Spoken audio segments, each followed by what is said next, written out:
Oi, gente! Oi, turma 301, tudo bom com vocês? Meu terceirão, aqui é a Rafaela, professora de Geografia, e na aula de hoje nós vamos dar continuidade aos nossos estudos do capítulo 1.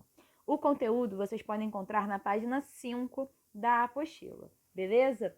Como vocês já sabem, nós já caminhamos bastante, né, em termos de conteúdo aqui no capítulo 1, já conversamos sobre a estrutura da Terra, sobre as camadas, né, que formam a parte interna do nosso planeta. Conversamos sobre placas tectônicas, nos dedicamos a entender os tipos de movimento que as placas fazem. Conversamos também sobre as principais placas tectônicas e as suas características. E terminamos a nossa última aula conversando sobre os tipos de relevo aqui do nosso planeta, certo? Então, vamos lá. O foco de hoje vai ser falar sobre o efeito estufa, certo? O efeito estufa, galera, ele é um assunto importantíssimo e que às vezes gera dúvidas, gera algumas confusões, mas hoje a gente está aqui para entender tudo sobre o efeito estufa. Então, vamos lá. Primeira coisa que a gente tem que saber é que o efeito estufa, ele é um mecanismo natural do planeta Terra, certo? Ele é um fenômeno atmosférico natural. Então, galera, o efeito estufa por si só, ele não é um problema. Muito pelo contrário, ele é um mecanismo natural do planeta que possibilita a manutenção da temperatura aqui da Terra, exatamente uma temperatura ideal para o equilíbrio de grande parte das formas de vida que aqui existem. Ou seja, a gente pode falar que esse fenômeno atmosférico natural, né, o efeito estufa, ele é responsável pela manutenção da vida aqui na Terra da forma que a gente conhece, certo? Então, a gente precisa entender, né, como que funciona esse efeito estufa. Então, vamos lá. O Sol, ele continuamente emite para o espaço uma grande quantidade de radiação solar, certo?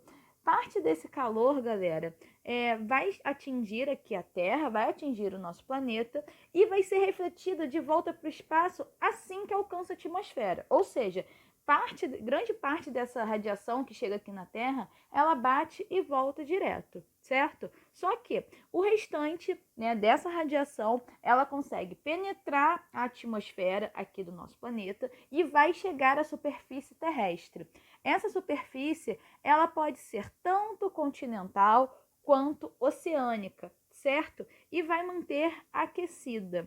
Para poder manter o equilíbrio energético aqui no nosso planeta, a Terra ela deve irradiar de volta para o espaço grande parte da energia que chega aqui à superfície. Só que essa radiação térmica, ela vai ficar em parte retida pela própria atmosfera, né, por essa camada de gases, porque ela vai ser absorvida por determinados gases, por alguns gases que vão estar presentes na atmosfera. Esses gases, a gente vai dar o nome para eles de gases do efeito estufa ou só gases estufa, tá bom? Então, o que acontece? Esse calor ele é enviado para a superfície, assim vai manter a temperatura do nosso planeta em níveis estáveis e é exatamente esse mecanismo que se dá o nome de efeito estufa, certo? O efeito estufa, galera, ele também, além de promover esse equilíbrio energético, ele evita que a gente tenha grandes amplitudes térmicas, ou seja, uma grande diferença entre a temperatura mínima e a temperatura máxima, certo? Basicamente, gente, o nome também dá a dica pra gente. O nome de efeito estufa é exatamente da mesma forma, mais ou menos, como funciona uma estufa de planta e tudo mais, certo? Para vocês terem uma ideia, estima-se que sem esse efeito estufa natural do planeta, a Terra poderia ficar cerca de 30 graus Celsius mais frio do que é hoje. Ou seja, com essa diferença de temperatura, várias formas de vida seriam inviabilizadas, como por exemplo, grande parte das espécies de animais, de vegetais, inclusive para a própria espécie humana, se tornaria um ambiente bastante hostil. Seria bem difícil a espécie humana se desenvolver com essa diferença de temperatura, certo? Só que, o que acontece, galera? A ação humana, as ações antrópicas, que nem eu coloquei lá no quadro pra gente, elas estão desequilibrando esse efeito estufa natural do planeta. Que ações antrópicas são essas?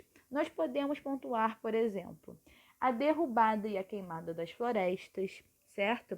A emissão de gases poluentes, como, por exemplo, os associados à queima de combustíveis fósseis, que com o desenvolvimento da nossa sociedade, né, com a industrialização e a urbanização, a gente cada vez mais utiliza esses combustíveis fósseis e cada vez mais a gente tem uma alta na emissão dos gases poluentes.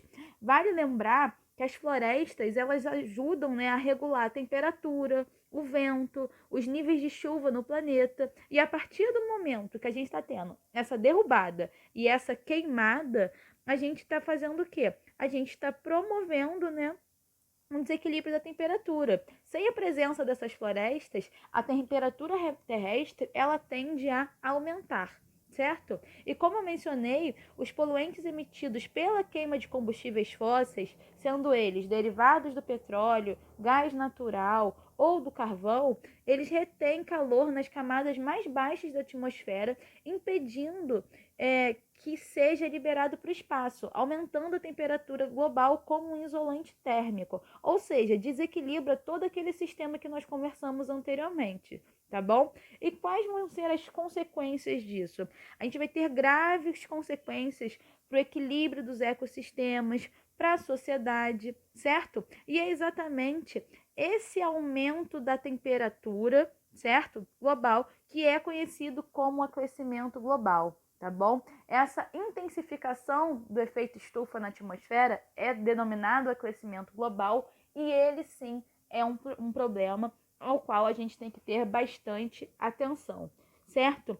Para vocês terem uma noção do que a gente está conversando, estima-se, né, as previsões nos apontam que até 2100, mantendo o nível atual das emissões de gases estufa que a gente tem atualmente, a temperatura média global pode aumentar de 1 a 4 graus Celsius. Parece pouco, mas não é, galera. Já é o suficiente para causar graves consequências, tá? Esse aumento da temperatura média do planeta, ele pode causar, né, na verdade, ele já vem causando o derretimento das calotas polares, certo? E, consequentemente, o aumento do nível do mar, e nisso vai colocar em risco várias áreas litorâneas, além de ilhas como, por exemplo, Nova York e até mesmo aqui no Rio de Janeiro, tá bom? Que podem desaparecer sobre as águas caso, né, o nível o aumento do nível do mar continue crescendo, né?